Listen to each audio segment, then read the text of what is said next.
Let's talk about Grave of the Fireflies. Continuing with our Studio Ghibli Fest 2025, in case you're thinking that we might have missed one, shut up, no we didn't.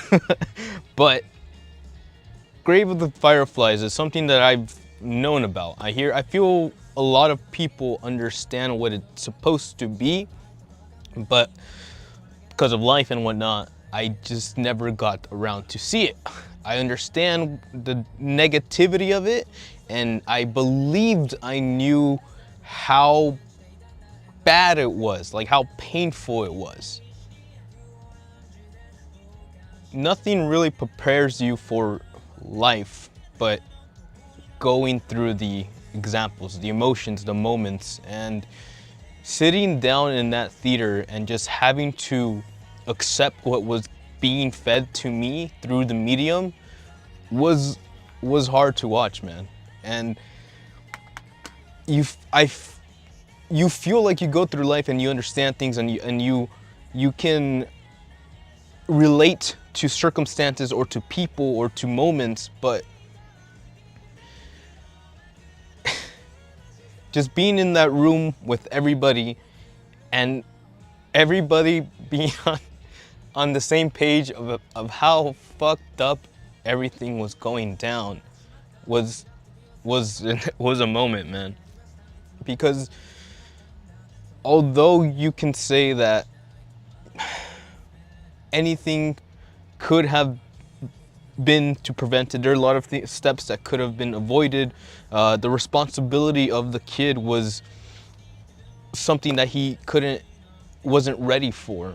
But when you're forced to take these actions, or when you're being pushed to a corner, or when you're convinced through your environment and how it has treated you and what it means, where you stand in this society, it's hard to see where those lines get blurred, right? Certain moments are like based on pure joy, on this momentous moments of trying to get things together. And the hardest part of all that is putting the young gentleman who's finding himself in this new world, this new creation, and having them have to deal with the repercussions of failing. There's no really easy way to put it. Just the idea of everything that was being raised, everything that was being sold to Japan in that World War II moment. That if you haven't checked the history books, Japan was not the greatest place in World War II. And we get into what that means. Because if you do the retrograded math, World War I Japan was a lot better to its prisoners, German prisoners, than World War II Japan. And if you simply ask yourself, what changed? What made them act differently? Well, they say that you are your friends. And who Japan was friendly with during World War II just gives you an idea of what that means. So we have to understand that. I have to understand that to understand how we got to this place. Because what got me in the very beginning of this film, the first complete sentence you hear is a couple, or like two adults walking past the station, seeing a half-dead boy slumped over on the ground and saying, "Ah, man, we don't want the Americans to see this." And that, coming from the Japan who was very boastful about being greatness, of presuming that after that industrial revolution and them coming into contact with the rest of the universe and them having success in their rapid growth made them cocky, made them feel like they were untouchable, or put them in a position where the rules didn't apply to them anymore because they were simply better than the rest of the world. And we know how that ends. No one's, it's hard, man. It's a fine line to walk. The moment you see your friend going too obtuse, do you stand next to him and you say, hey man, let's talk about this, something is different?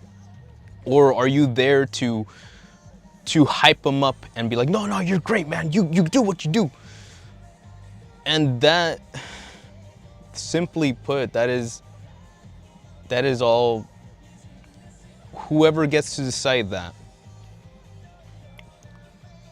doesn't look at the repercussions, because we see this Japan get eradicated.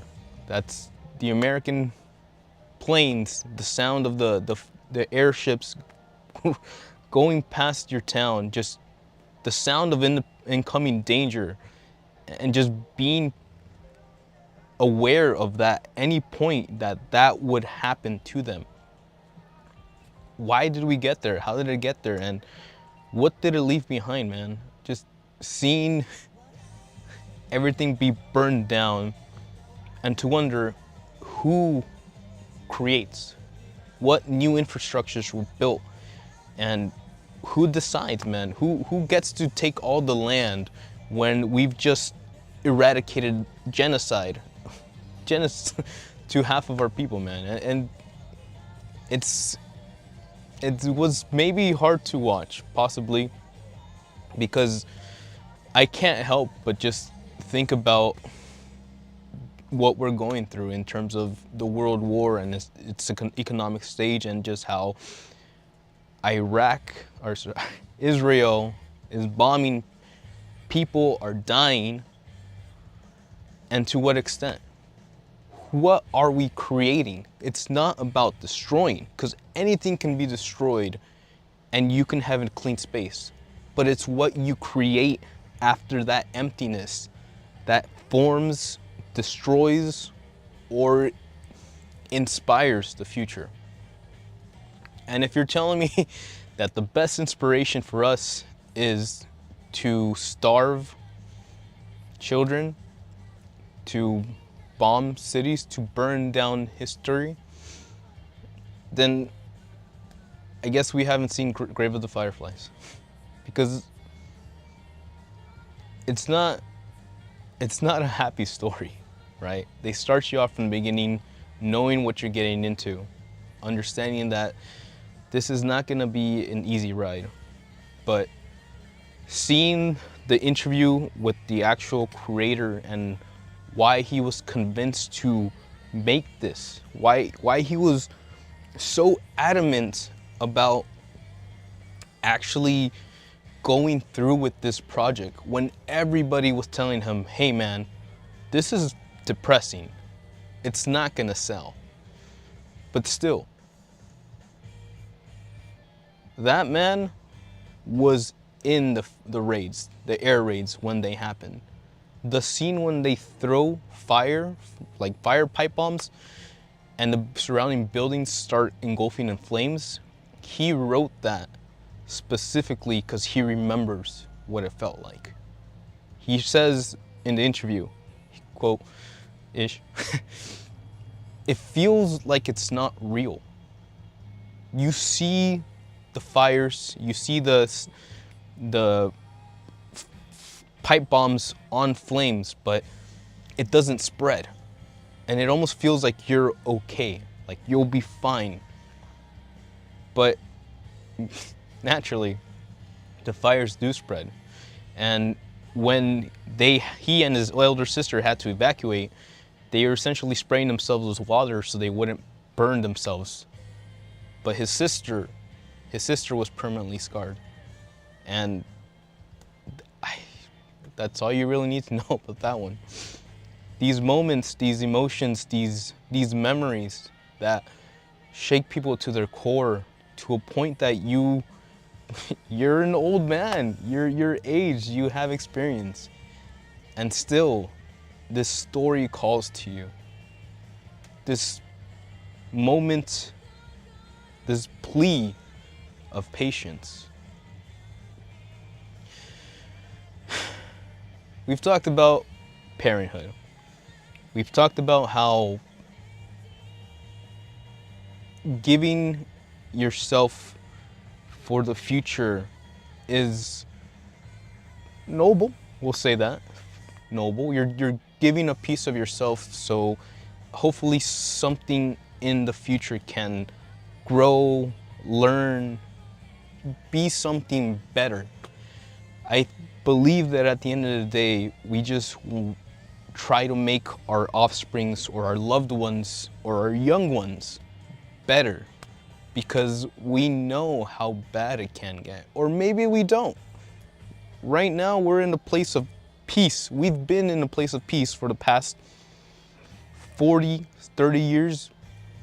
And perhaps the universe has forgotten what the cost of peace really was. And to see us looping back around and doing the same mamadas that we were doing during that era bothers me. Because when does it stop? When the orphans die? When they cry? Grave of the Fireflies, although I thought I knew what it meant, or what lessons it held, or what experiences it was trying to share, even though I could have related to moments, it still makes me think that we haven't gone through it yet. And I don't know what future we're gonna develop. I don't know who we have to work with to help them understand that, hey man, if you, an eye for an eye, if you bat someone, they're gonna wanna retaliate. And when does that stop?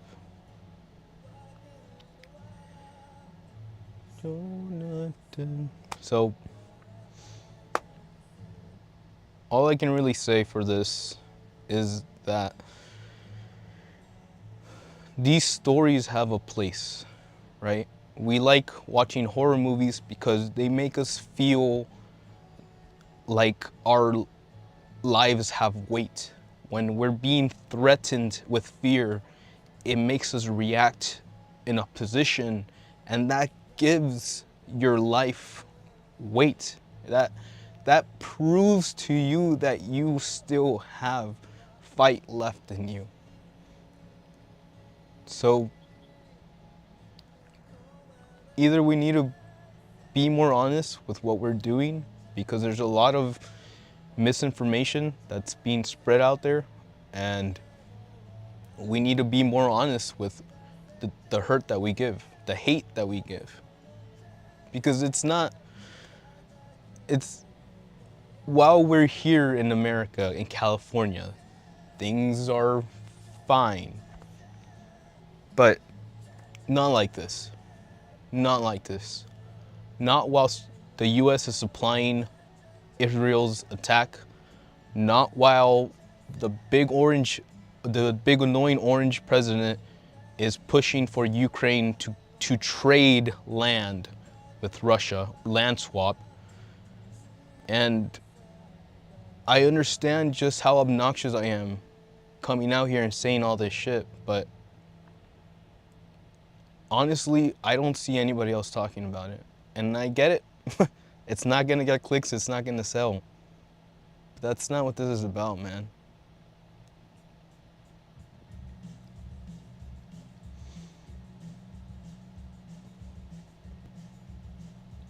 I feel a part of me for this whole shtick assumed that the Ghibli films were Miyazaki, right? You hear Miyazaki, you think Ghibli. But that's very unfair, because Ghibli is not a person. Ghibli is a team. And when you have different perspectives working for the same team, even if their animation style can be on point, it still falls on the individuals to bring something to the table, to make something actually have value, rather than just regurgitating bright ass animated slop because it's gonna sell. So, Studio Ghibli festivals. One of the more eye-opening moments, I feel, when it comes to animation. We keep on talking about how when this came out, it brought people to a different understanding to what the anime medium could be. And for another reason, I believe that's exactly why he did this. He wanted to push the medium, not just to make another fun family-friendly movie, but to show, to prove that through art, even the most horrific moments of our life can give back, can represent, can have meaning. So if you haven't watched it, if you're in a position where you can still watch horrific events and not completely crack, then I would recommend watching Grave of the Fireflies. It is still available. You can still go check it out. And I believe that in this time where we're at, how we've been carrying ourselves as of late, that it's time. It's time to wake the fuck up, man. Seriously, it's time. So, please, let me know, man. I don't want to get too crazy about it, but we need to talk about it. It needs to be something that can't just die with the wind, man. And I don't even care if it happens here. I don't give a fuck. Go talk to your parents, go talk to your friends, go talk to your sister, go talk to your family members, man. Go talk to your friends. Like, man, have you seen this? Do you know what's going on? 2 kids trying to find hope, a better future. And even though they could have maybe confided and just like undermined themselves to be part of the society and live in that universe, something wasn't right. And he made a choice. And that choice had consequences. So, I guess you just gotta think what those final moments of him lying in the station, just what could have gone through his mind. Clearly, it's a flashback film. He's remembering everything that has happened then. But those final moments where you know your time is up and you have nothing left to give,